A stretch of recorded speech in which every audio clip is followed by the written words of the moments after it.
Smoking এবং বা alcohol intact যদি করেন আপনার হার্ট কিন্তু ঝাঁঝরা হয়ে যাবে। সে উই লাগলে যেরকম লাগে আপনার হার্ট সেইভাবে ক্রমে ক্রমে তিলে তিলে তিলে তিলে শেষ হয়ে যাবে। যারা দেখবেন না আমি আস্তে আস্তে স্মোকিংটা কমিয়ে দেবো বা আস্তে আস্তে অ্যালকোহলটা ছেড়ে দেবো, অকেশনালি একটু অ্যালকোহল নিয়ে ফেলি, তারা কোনোদিনও ছাড়তে পারেন না।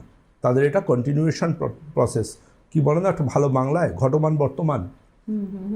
আমরা কালে পড়তে পড়েছিলাম টেন্সে, ঘটমান বর্তমান।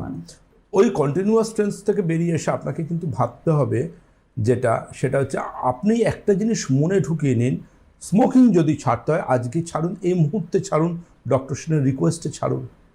অ্যালকোহল যদি ছাড়তে হয় এই মুহূর্তে ছাড়ুন, আমার অনুরোধে ছাড়ুন।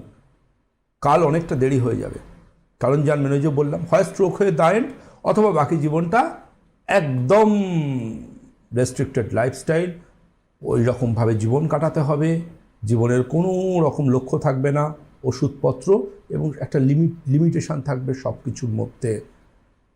আমি এরমও দেখেছি 35 বছর বয়সে তার বাইপাস হয়েছে, তারপর মোটামুটিভাবে একজন 90 বছর বা 80 পর বৃদ্ধর সাথে তার জীবনযাত্রার তফাৎ নেই।